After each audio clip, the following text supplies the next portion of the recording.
Hey guys, welcome back to my channel. This is not going to be one of those upbeat, fun, loving type videos. It's actually a pretty serious conversation. I have been putting off this video for months. And even today, like I knew I was going to do this video today, and it's literally taken me hours to even just sit down and hit the record button. And I don't even know why. I'm really nervous. I'm hoping that I can get through this without crying, or at least without ugly crying. That is my goal. It's a very sensitive topic for me, so I know I'm not gonna make it through without any tears, but let's try. And before we even get into the nitty-gritty of it all, I just have to put out a disclaimer. I shouldn't have to, but please, no negative comments. Everybody has their own opinions when it comes to this, or their own situations and all of that. And I just want loving and helpful comments and stories in the comments section. Any negative comments will be deleted. So yes, this title was not clickbait. This is my story time of growing up and living with an alcoholic father. So my dad was an alcoholic for my entire life. Like before, now mind you, this story does have a very happy ending. He is 3 years sober as of right now, 3.5 years sober as of right now. And that is something that none of us ever thought would ever be possible. But I'm 35 years old, and before 3.5 years ago, I never knew him to be sober. He was an alcoholic my entire life.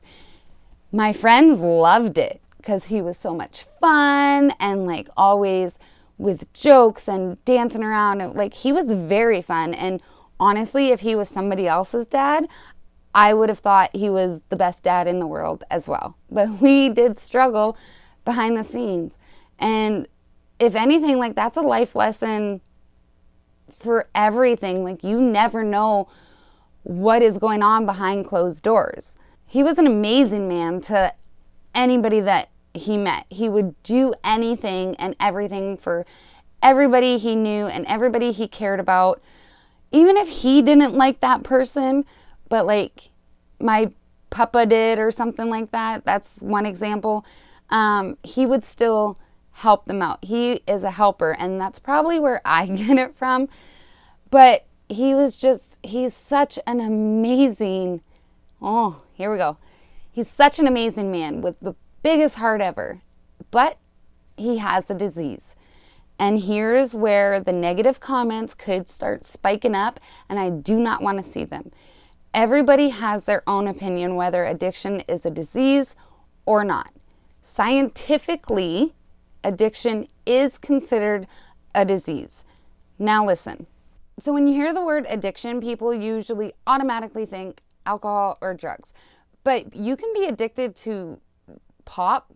You can be addicted to coffee, smoking, eating. You can be addicted to eating. Like, there's a show about crazy addictions. Like, you can be addicted to anything. It's not a disease like cancer or something that you are diagnosed with and you have no choice over it. I am not saying that at all. It is absolutely your fault that you became addicted to it. Absolutely. However, there is some, I don't even know, I'm not a medical professional. I don't know how to explain it more than how I just did, but addiction is considered a disease. So like I said, I don't want any negative comments or negative stories or anything like that about addicts or addiction.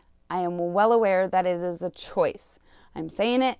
I'm well aware it is a choice to begin with, but then it becomes a problem. So in my dad's case, basically just having a casual drink after work every day. His dad had just moved in with him. Like my dad said, like, he is not blaming it on my papa in any way, shape, or form, but my papa would always have beer at the house. Whereas before that, My dad could make like a 12-pack last the whole week because, yeah, he would have a drink after work here and there. But if he didn't have it, it wasn't a big deal. But then when my papa was an alcoholic as well. It does run in the family. My papa was an alcoholic. My grandma on my dad's side was an alcoholic. She actually died of liver failure. He also lost, like my aunt also died from alcohol-related liver failure and that kind of stuff. So it runs deep in my family. My papa died from lung and brain cancer, which stemmed from smoking a whole bunch because he was drunk all the time. So, I mean, it runs really deep in my family. So, anyways, my papa moved in, and there was always beer at the house. So, like I said, my dad did enjoy having a beer after work here and there. But then it became an everyday thing. And if you look it up, habits are formed or broken within 21 days. I think it's like 21 days to make or break a habit. So if you're drinking every day, even if it's only just one or two, it's now become a habit. And your body is now getting used to it and getting dependent on it. And the problem starts before you even know it. And that's like exactly how he explained it. It was just casually, a couple here and there, or a couple after work. He always thought he had it under control. And then 2 beers turned into 3. And then 3 turned into 4. And before you knew it, he was drinking a 12-pack every day. And there was points, like, he even said at one point when he was like really deep into it, it was, he said he works hard every day and he deserves to enjoy a beer or 2 after work. And he's right. He did work very hard every day. Even though he was an alcoholic and literally got drunk every single day, I have to give him props on the fact that he never called in sick to work. He never called in sick to, like, hungover. He was very determined and like a very hard worker through the entire time. And he was never abusive. He was never, literally the only thing wrong with his alcoholism is the money.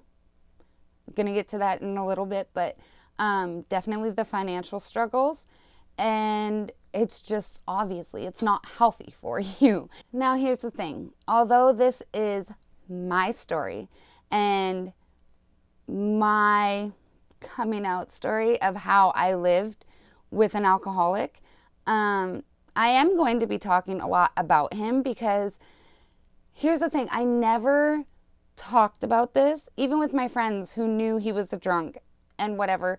I never talked about it. I'm talking about it now, basically, for the first time, like in depth, for the first time in 35 years. This is you. I'm opening up to all of you guys. So thanks. So there is going to be a lot of talk of like him and his struggles because I need you to understand his struggles to understand my struggles.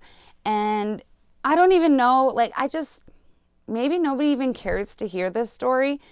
But again, this is such a taboo conversation and topic, and nobody ever talks about it. Yes, you see commercials. Yes, you see all this stuff like, oh, if you know someone who needs help with substance abuse, call this number or whatever. Which, P.S., I will have a ton of resources linked down below. But nobody actually talks about it. I have other friends who also struggled growing up with an alcoholic parent, or even now is still struggling with an alcoholic parent. And it's like we can talk to each other about problems and kind of help each other through problems, but it's never something that's really talked about, and it needs to be talked about. I was embarrassed to talk about it, and I shouldn't have been. It wasn't my problem. It wasn't my addiction or my disease, but he was my dad. So I felt, because I was judging him, I felt like other people were judging him, and because of that, they were judging me. Like, I felt, I felt like something was wrong with me. And like, that doesn't even make sense, because I'm not forcing him to drink.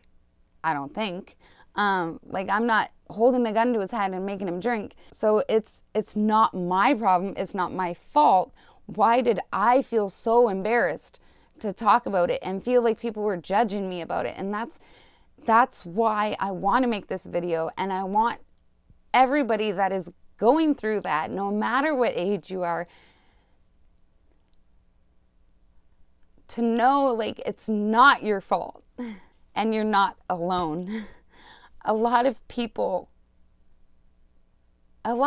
struggle with this, and it shouldn't be something to struggle with. People should be able to talk about it and be like, I mean, I guess you can't just post online and be like, hey, my dad's drunk, someone help me. Of course not. But there's a lot of problems that come along with dealing with a loved one who has an addiction, whether it's drugs or alcohol or anything like that. Like, it is really hard on the family of an addict. Hey guys, I'm editing this and I just realized I'm missing some footage. I don't know where it went, but I know this video is already super long and I tried to get it down as much as possible, but there's just a lot of information. But what I wanted to include is that when I was younger, like 13, young teens, I was getting arrested. I was getting into tons of trouble at school and with the law and everything. And for a while, we thought maybe I was just rebelling because of preteens, or I was jealous of my brother or whatever. Like, we kind of categorized it as all of that. But the more I talk about it and the more I talk like with my counselor, we think it had a lot to do with rebelling because I wasn't getting love at home, or I was like, subconsciously, I was fighting off a feeling that I didn't even know what it was. So I was like rebelling and acting out because I was struggling with the fact that I couldn't talk about all the stuff that was going on with my dad. And if you asked me then, I wouldn't have been able to tell you that was the reason. But as I'm older, we kind of, like I said, talking to my therapist really helped. And we've kind of categorized it as that. So talk about it. And I just want to make it okay to talk about. I just want everybody to know it's okay to talk about it. There's a group called Al-Anon. It's actually short for Alcoholics Anonymous, whereas AA is meetings for the actual addicts. Al-Anon is for meetings for the loved ones of alcoholics. So it's basically like a support group. Children, spouses, parents, everybody can go and talk about problems they're having with their loved ones and this and that. Me and my mom never went. And again, I think a lot of that had to do with the embarrassment and like feeling like we were just going to handle it as a family and just deal with it as a family. And it was such a secret. I thought it was such a secret. And it was, and it wasn't. Like I was saying, all my friends loved him. Like, he was so funny and blah, blah, blah. Like, I used to have house parties all the time. And all my friends just loved having him around. He was so fun. But they never knew that that was an everyday thing. They thought that he was just drinking with us and like partying with us and being the cool dad and blah, blah, blah. And they never understood why I would get so frustrated. And if it was like just because he was partying with us, that would have been awesome. That would have been cool. But it wasn't. This was an everyday thing. And I hated watching him do that to himself. I hated watching him destroy his life, right? I just always knew he could be better And like I said, this story has a happy ending. Like, he is better now. He's the absolute best version of himself. And I could not be happier. Come on, I didn't want to do this. But I always knew that the guy he is now it was in there somewhere. I knew it. And I would actually get into like fights with my brother and even my mom, because my dad tried to quit so many times. Always he would try and quit multiple times a year. Every time I was the biggest cheerleader. I was like, I think he's going to do it this time. You know what? He's made it 2 days. He's got this. He's made it 3 days. Oh my God, he's never made it this long before. He's got this. This is it. This is the time. And he always quitting. But even though he had proved time and time again that he was going to let us down, every time he said he was quitting, I believed him. Call it stupidity or naive or whatever, or just like wishful thinking, whatever it is. Anytime he said he was quitting, there was never a doubt in my mind for some reason. I don't know why, but I always believed him. And I remember this one time he did really good, and it was actually like only a couple years before he actually got sober. But I remember this one time, like, he actually made it like 4 weeks or something like that. And that was the absolute longest I had ever seen it. And I messaged my brother and I was like, Dad's doing really good. Like, it's been 4 weeks. Like, you should really message him and just tell him you're proud of him and like encourage him and that kind of stuff. Like, he's doing really good. And my brother's response kind of pissed me off at first, but I understand it now. But his response was, no, I'm not going to. And I was just like, what do you mean you're not going to? Like, what do you mean no? How are you not going to tell your dad that you're proud of him? And he said, because I'm not yet. Like, cool, good for him. He's made it this long. But now, mind you, my brother's 4 years older than me. So a lot of the stuff that I don't remember, he does remember. So he's going to have a completely different story than I have, right? But this is my story.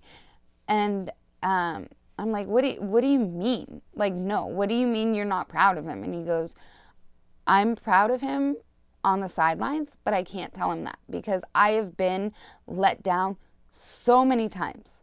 He goes, and every time I believe him, he lets me down. Every single time. He goes, I can't be hurt like that again. And that just like broke my heart even more. Because then, and my mom would have the same kind of reaction. Like, I would tell her, like, your husband needs your support. Like, what are you doing? Why are you not cheering him on? I never understood it. Like, what are you guys doing? He's going to fail because we're not supporting him. And she basically had the same reaction. Like, mind you, she had been dealing with it for even longer than me and my brother could remember. Like, she had been dealing with it for their entire marriage. And of course, she had saw things and have dealt with things that we didn't even know was going on, right? So then I felt like I was his only cheerleader. And I felt like I was the only one cheering him on. And that if I felt like if I didn't cheer him on, I would be the reason that he didn't succeed. And that is a lot of pressure on someone. I am such a daddy's girl. And like, I wanted him to be healthy and happy. And I felt like it was going to be my fault if he failed because I didn't support it, because nobody supported him. He needed someone to support him. And my brother is kind of like hard-headed when he said in his ways, I love you, buddy. But like, he gets set in his ways. He's not going to change his mind. And I love that about him. It's such a great quality to have. But I knew he wasn't going to change his mind. And my mom had just been through so much, of course, so she wasn't going to change her mind. So I was literally the only one that could support him. And sure enough, he quit quitting, like he always did. And I was so mad at him that time, like so mad at him. I don't remember, like I said, he tried to quit numerous times, and he would always quit quitting. Once it got hard, he'd quit, usually like within a day or two. But that one, like, I will forever remember this time, because like I said, it was 4 weeks. I thought this was it. And I was so mad at him that time because he made me look like an idiot. In my mind, he made me look like an idiot because I was the one that was getting mad and fighting with my brother and my mom because they weren't supporting him and he was going to fail. And I was supporting him and I was doing everything to make sure he didn't fail, and he still failed. So I was so mad at him for making me look like an idiot. And that is the absolute worst scenario. Like, that, it's not my fault. It wasn't my fault. It was never my fault. It's his choice to drink. It was his choice to quit. No matter what I said or wanted, he wasn't going to quit until he was ready to. And now that I know that, and now that I understand that, like, I just want everybody else, anybody that I can share this message with and make you understand, even if it's your boyfriend or whatever, like, if you start dating a drunk or someone that drinks every day or whatever, and you think you're going to change them, honey, you're not.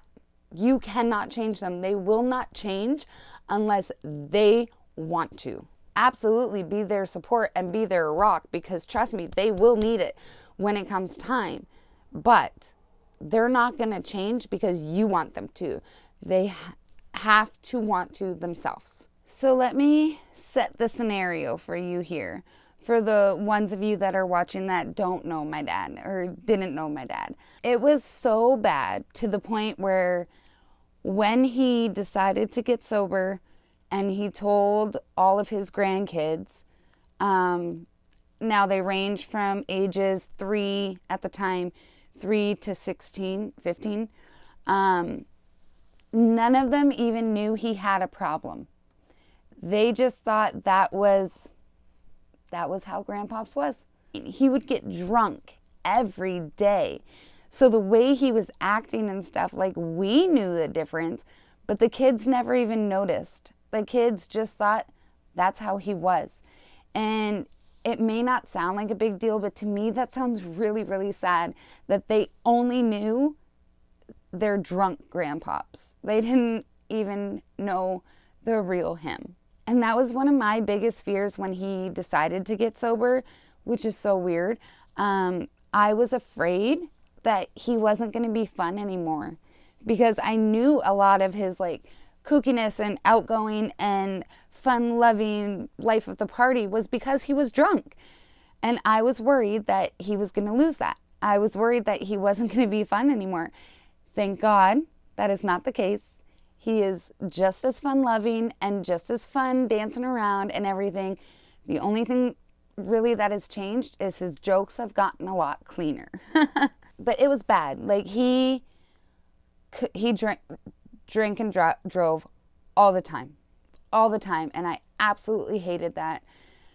And it's the worst thing in the world you can do. Thank God he never hurt anybody. He did get 1 DUI, but it could have been so much worse. He is very, very lucky. Very lucky. But it was like he couldn't even go to the corner store without packing his cooler. He needed to bring his cooler with him to the corner store. It was his safety blanket.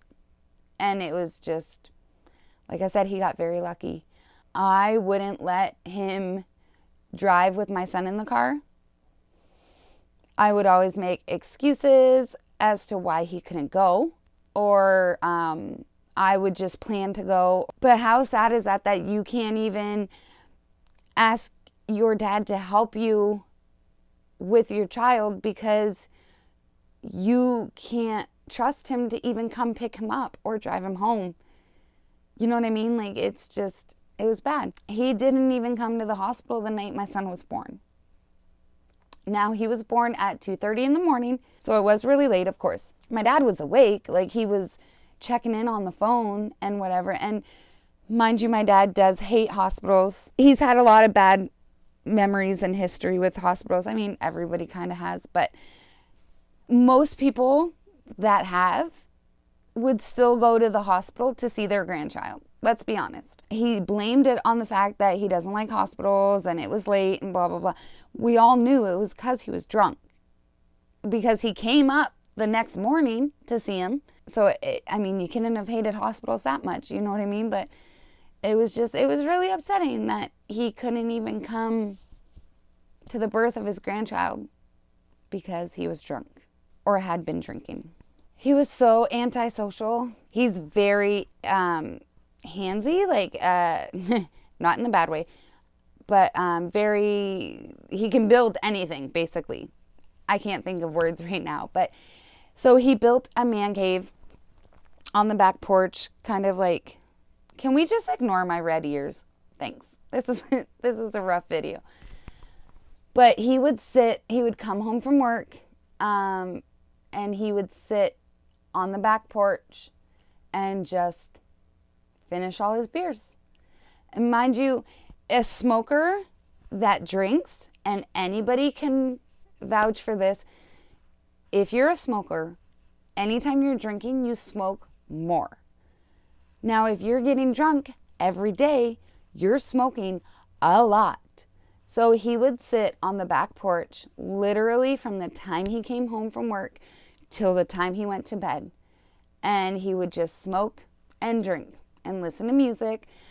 Luckily, he was never one to like go out to the bars and stuff. He didn't really have friends that he would go out with like that. So he didn't have to change his lifestyle too much when he did get sober, which is good. But he was so antisocial. Like, he wasn't even involved in our lives anymore. It broke my heart that was his life. He would go to work, come home, and sit on the back porch. And of course, that doesn't do very well for my parents' marriage either. But he would buy, like, even just say a 6-pack. Let's say it was just a 6-pack. Even if it was like midnight and he was on days the next day, he knew he had to go to bed, but he still had 2 beers left. He had to finish every beer that was in the house. I never understood that. You know you're going to be drinking tomorrow. Why don't you save them for tomorrow? But nope, he had to finish every single beer he had, no matter how tired he was, no matter what he had going on the next day. So it was beer. He drank beer. He could not drink liquor. If he drank shots, he would get a little belligerent. He was doing shots one time and he ended up calling my brother an a-hole. He called me a B-word. And ever since that night, and we called him out on it, he vowed to never take shots again. And for the next couple years after that, until he got sober, he stuck to it. He didn't do shots. And if he did, if we were at like a party at the ranch that we go to or whatever, he would do one and he would come up to me because I begged him to never do shots again. And if he did, he would come up to me and he would tell me, like, baby girl, I'm taking this one shot and that's it. And he would stick to it usually, because we called him out when he knew how much he disappointed us and hurt us. And it hurt him. He is so sensitive. And like, I used to call him like a crybaby, a wussy or whatever. And he hates it. But like, I would always laugh at it because honestly, I can't see men cry. So anytime he would cry, I would just laugh at it, which probably wasn't the best thing.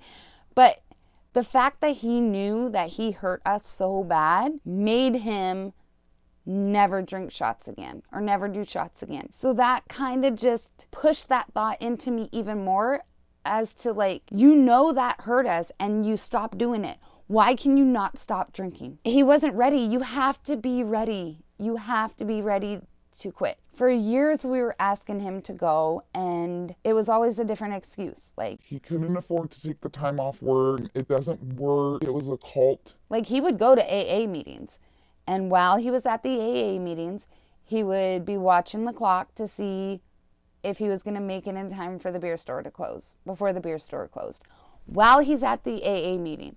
So, I mean, he was just doing that to please us. Let's be honest. He's never said that, but because if you're sitting at a meeting watching the clock to make sure that you're going to make it to the beer store in time, why are you at the meeting? You know you're not going to quit. You're going to leave there and go to the beer store. That 3-month treatment is really what did it for him. Now, I know other people that have successfully gotten clean and sober from either alcohol or drugs by just doing meetings. It all depends on, I guess, your willpower, the tools you need, and like how you're gonna do them. I'm gonna insert a video clip right here of his explanation about meetings and treatment. Oh, that doesn't work, that doesn't work, that doesn't work. You're absolutely right, it doesn't work. Brentwood doesn't work, AA doesn't work. None of those places work. They give you the information that you need to be able to do the work. They don't work. You have to do the work, plain and simple. I've heard people say Brentwood doesn't work. Nope, it don't. It's just a building with some people in it. They show you what you have to do. They show you the work that you have to do. It can't do it for you. Let me know if you guys want like a Q&A with him, because like I said, this is my story.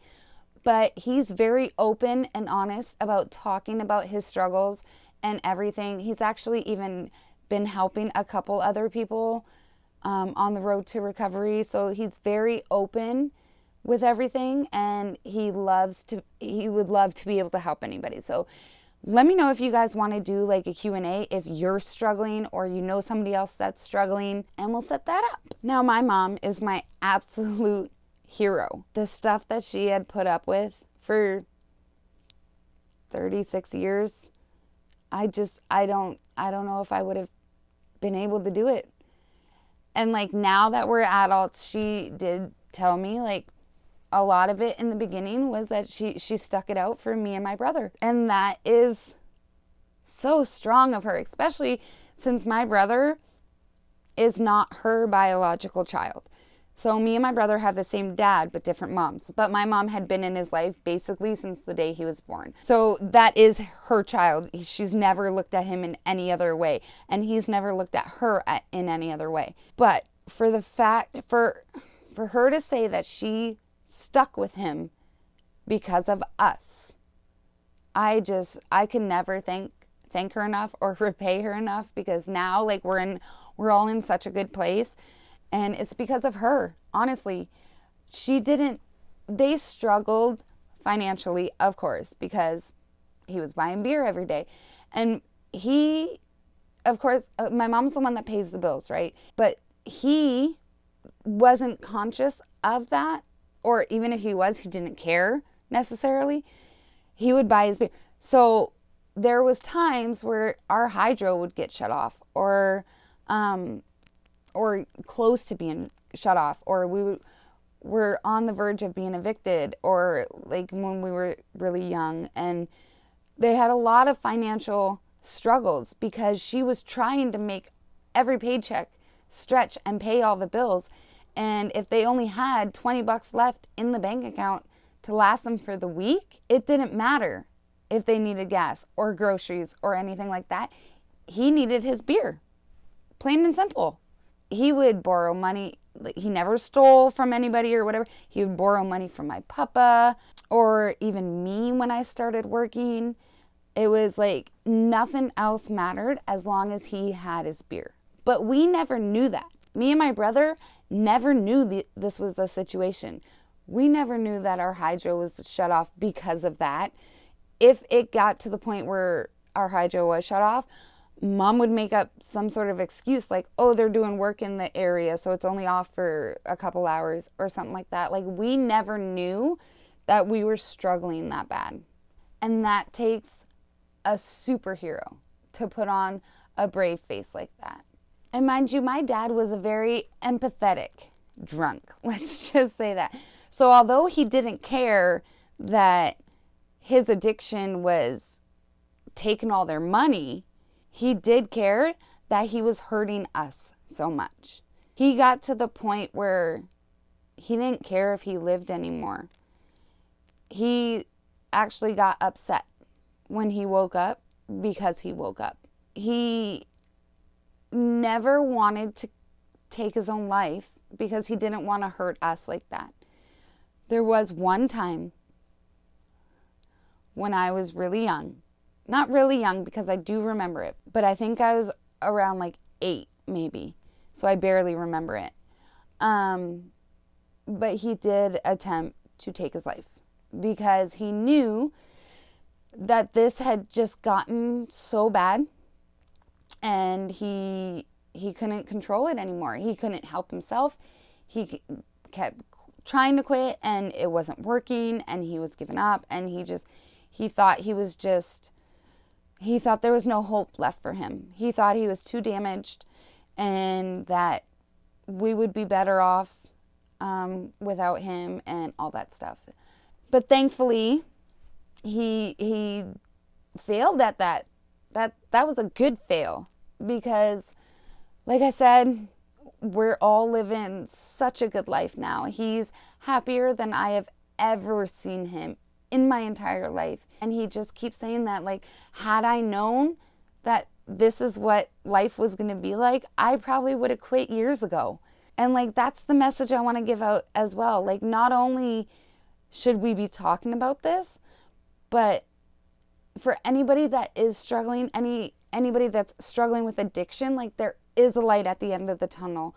It does get better. You just have to put the work in. But I promise you it will be so worth it. When I was younger, I didn't really know it was a problem. I didn't know what it was. I didn't understand it. But as I got older and started realizing it, and like I said, when my friends started making comments about how funny my dad is and blah, blah, blah, and like, at first it was fun. I was the friend that had the cool parents and blah, blah, blah, and I loved that. But like I said, then it started getting embarrassing. But I remember numerous times not even wanting to show pictures. Like, I wouldn't even share pictures because my dad looked so bad. He looked like such a mess. Like the stereotypical drunk that you see in movies and everything. That was my dad. Like, he had no teeth. He didn't take care of himself at all. Mind you, our family has really bad enamel. Really bad. But he didn't brush his teeth. He didn't care about himself. He didn't care about anything. He didn't take care of himself. So he, like, lost all of his teeth. He would have the Popeye eye and, like, no teeth. It was literally like the stereotypical drunks. And I couldn't even post those pictures or share those pictures of my daddy because he looked so bad and I did not want people to see him like that. Even though they saw him like that in person, I didn't want to be the one advertising it, if that makes sense. So, like, if something had happened recently and I had lost him from whatever way, I would have, like, no pictures to remember him by. And that's heartbreaking. I mean, of course, I'd have memories, but I would have no pictures because I didn't keep them. I didn't want them. I didn't want to know that guy. But there are some pictures that are floating around because, like, everybody else looked good in it or whatever the case is. And I can look at those pictures now, and although he still looks terrible, like a homeless person, I'm proud when I look at those pictures. I'm not proud of that guy, but I'm proud of where that guy is today. I'm so proud. But it got so hard on me. I remember, this is going to be hard, because I've never admitted this out loud, besides to one other person who I'm not even friends with anymore. But I used to pray and hope that he would get into an accident, or, mind you, not into an accident with anybody else. Of course, I didn't want anybody else to get hurt. But I used to secretly hope and pray that he would get in an accident and either get arrested and go to jail, or even pass away. Because I just thought it would be easier for everybody. I thought if he wasn't here anymore, that he wouldn't be struggling anymore. Because I knew it broke his heart that he couldn't beat this.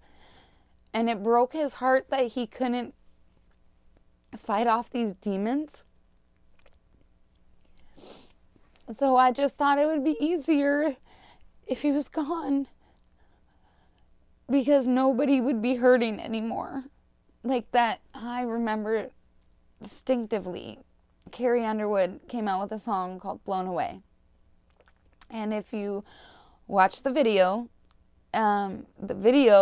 shows an abusive, alcoholic father and a young girl are in a little shack or whatever, and the dad fell asleep, drunk, passed out, whatever, and a tornado hit. And the daughter ran away and left him in the shack. Didn't try and save his life or whatever, and just basically let nature take its course. And I just thought of how great that would be. And do you know how terrible that feels? To hope and pray that your dad would die. I didn't want him to die. I didn't want to lose him. I loved him. I am such a daddy's girl. Like, that's my daddy. Even still, I'm 35 years old and I still call him daddy. But I thought there was no hope. And I thought this was his life. And it was never going to be any better than what it was. So that if he wasn't, it would just be easier on everybody if he wasn't here. And I beat myself up every day almost for ever having those thoughts in my mind. But that's how bad it was. Like, I never thought he could beat it. Although every time when he was quitting, I was his biggest cheerleader and like cheering him on and blah, blah, blah. But then when it got to the points where it would be months of him not quitting, or even right after he would quit quitting, it was like, what's the point anymore? What's the point? Nobody's happy. Everybody's miserable. Everybody's fighting. Everybody's struggling. What are we doing? And although I am so happy that nothing ever happened to him, because I don't know if I would ever forgive myself for having those thoughts if something did happen. I feel like I would beat myself up every day thinking that I put that negative energy out into the world and I made that happen, or whatever the case is. But it just sucks. It sucks that I even had to feel that way. I stayed at home, like living at home, until I was 30 years old. Most of it had to do with the fact that I was in school, I was a single mom, and I was working and going to school and everything. So my parents helped a lot with watching my son and basically just helping me save money and being able to afford my child and whatever the case is, right? But that was the main reason. Now I could have done it. I could have moved out and survived. I did have support, of course, but for a while I stayed home because just like my mom stayed for us kids, I didn't want to leave her alone with him. Now, anybody that knows my parents can attest to the fact that, like, if anything ever happened to my mom, my dad would be absolutely lost. Not just because he doesn't know how to do laundry, but, like, he loves that woman so hard, so hard. He loves her with everything. And I know that, like, if she ever left him, like, when things were bad, if she ever left him, like, it would have made things 10 times worse. He would have just hit rock bottom, gone past rock bottom. He did hit rock bottom. So it wasn't like I was afraid to leave her alone with him or whatever, but I didn't want to leave her alone with him because I knew she would be miserable. I became her best friend when I got into adulthood, and she became my best friend. Like, as bad as I had treated her when I was younger, like, she became my best friend when I got older. And like I said, my dad would sit out on the porch all night, so he wasn't even socializing with us anymore. And I didn't want to leave her alone. I would have basically been leaving her alone because she didn't have her husband anymore. She had a roommate that paid rent to live on the porch, basically. So she would have had nobody. And I didn't want to do that to her. She had done so much for us. How could I do that to her? How could I leave her when things were so bad? Now, mind you, I did move out. When I was 30, I decided, you know what? It's kind of time. And he wasn't sober yet. He was still drinking. But I would talk to her almost every day. I would still come over and visit and, like, just make sure she was okay. Because I felt so bad for leaving her. I could never socially drink. Never. I could never just hang out at somebody's house and have a beer or two. If I was drinking, it was to get drunk. It was purposeful to get drunk, have a night out. That was the purpose of it. I couldn't just casually have a couple drinks at a friend's house because, to me, that's how my dad's problem began. And I didn't want to go down that path. I drink maybe once a year. Unless it's like a wedding or a New Year's Eve or like a reason to party. You know what I mean? And I know I could drink more and it wouldn't be an issue, but it's just, I've made that choice. I can't socially drink. I cannot be a social drinker because I do have a highly addictive personality, and I never want to put my son through what I went through. Never.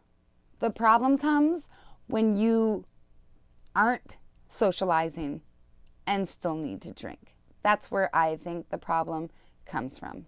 I also made the decision to never date someone with a drinking problem.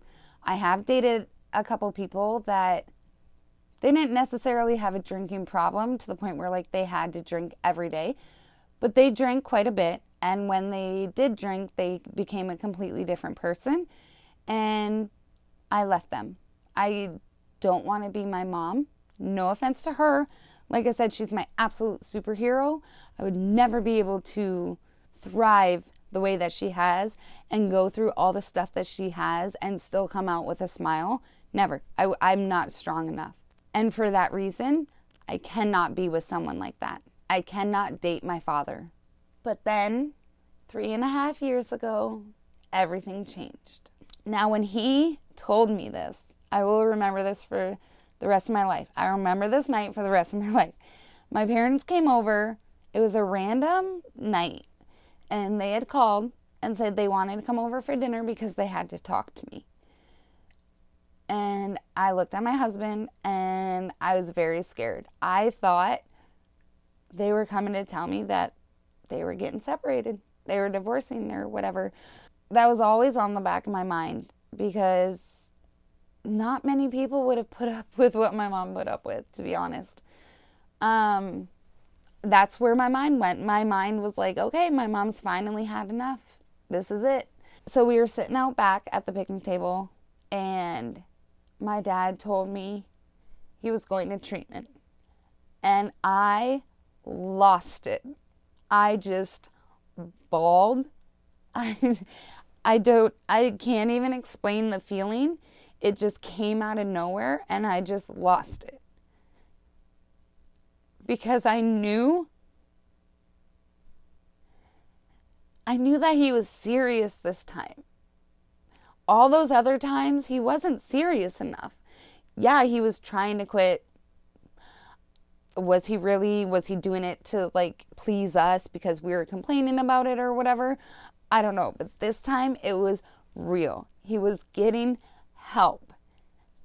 And it was just like winning the lottery, to be honest. So then he had gone, he went to treatment. For 3 months, he was in treatment. And we couldn't see him for like the first week or two. I think it was. He had to like completely just detox, go through withdrawals and all that stuff, do his own solo type thing. And then we could see him on the weekends. And I remember the first day we got to go see him. And we walked in, and he was in like the outside pavilion thing where everybody had to meet. We weren't allowed to like go to their rooms. And we walked in, and it was just, I looked at him, and his eyes were clear. His skin looked clearer. It wasn't so red and splotchy. He just looked like a completely different guy. Completely different guy. And I knew that my dad was saved. All right, so my camera cut me off at the worst time, but maybe it helped me compose myself. So, like I was saying, I saw him and I knew my dad had been saved. And I just knew this was it. And if you ask him, he will say he has to fight it off every day. Not fight it off in such a way where like he's craving or struggling. Like I actually asked him, I think last year, if it's even a problem, because it doesn't look like a problem. It doesn't look like he struggles at all. And he said within the 3 years, there's been maybe 3 times that not only he wanted it, but he thought to himself, like, you know what? I could have one and nobody would even know. But like he said, he would know and he would feel so guilty. He would end up telling us. And it wasn't worth it. He was so happy in his life and he just didn't want to go back. Like he was ready this time. And it worked only because he was ready. But he never misses it.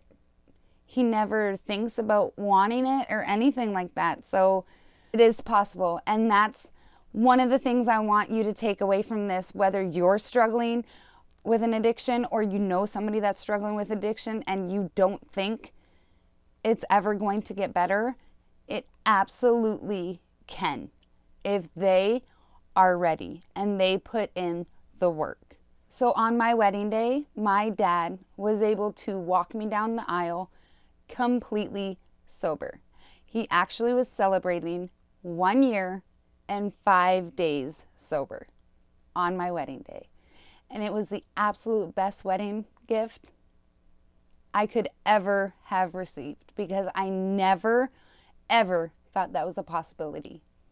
There was a point in my life where I actually debated having my brother walk me down the aisle if I ever got married because I didn't think my dad would be around. I didn't know if I'd want him to be around. And I didn't know if he'd even be able to stand up. I was nervous. But by God's will and my dad's strength,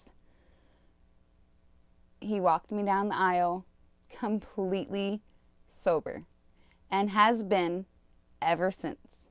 June 4th, 2017 will be the best day and anniversary for the rest of my life.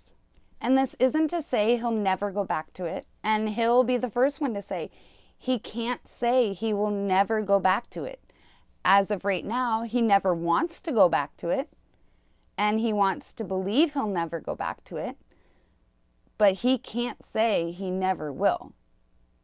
He will be an addict or an alcoholic for the rest of his life. Whether he drinks or not is a different story. All right, guys, so thank you for listening to my story. I want everybody that is watching this to know that if you have someone in your life that is struggling with any sort of addiction, I want you to know it is not your fault. If you support them and they fail, it's not your fault. If you don't support them and they fail, it's not your fault. If you do everything you possibly can to help them change and they still can't, it's not your fault. They have to want to change. They have to be ready. For it to actually stick, they have to be ready. And if you do have somebody in your life that is struggling with an addiction, that's not your fault either. There's no reason to be embarrassed about it. This is not a taboo situation, and it shouldn't be any longer. We need to talk about it. Millions and millions of people in the world are struggling with some sort of addiction. And it doesn't just affect that person. It affects all their loved ones. I know there are people in this world that have it so much harder than me and so much worse than me and struggle daily still. And my heart goes out to each and every one of you guys because I know how hard my story was and I know how much I struggled. And I wouldn't wish that on my worst enemy. So for anybody that has it worse than me, I am so sorry for you. I do talk about it now with my therapist, but I never talked about it before. And it was something that literally weighed on my heart forever. And that was the hardest thing, not being able to talk about it. So please talk about it to anybody. If you need to, message me and I'll talk to you. Because I don't want anybody to feel like they have to deal with this struggle on their own. I just want you to know that you're not alone. Because I felt like I was alone. I felt like I was the only one in the world that was struggling with an alcoholic father. So please, just know you're not alone. There are a ton of resources out there for you. If none of the resources that I linked down below work for you, message me directly and we will talk. So anyways, guys, thank you so much for letting me vent, I guess, and sitting through this. Hopefully this helped someone, even if it just helps one person to understand that you're not alone. Then I did my job. Only prayers, love, and happy thoughts down in the comments.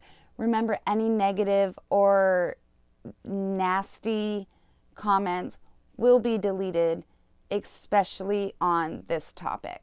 Just be nice to everybody in your daily life, everywhere. Everybody struggles and deals in their own way, and we have to respect that. As always, guys, please give this video a big thumbs up. It really does help support me and my channel and helps me grow further so that I can continue to give you quality content. And of course, make sure that you are subscribed so that you are the first to know when I release another video, whether it is a story time, cricket tutorials, mommy hacks, Disney planning, anything like that. Thank you so much, and I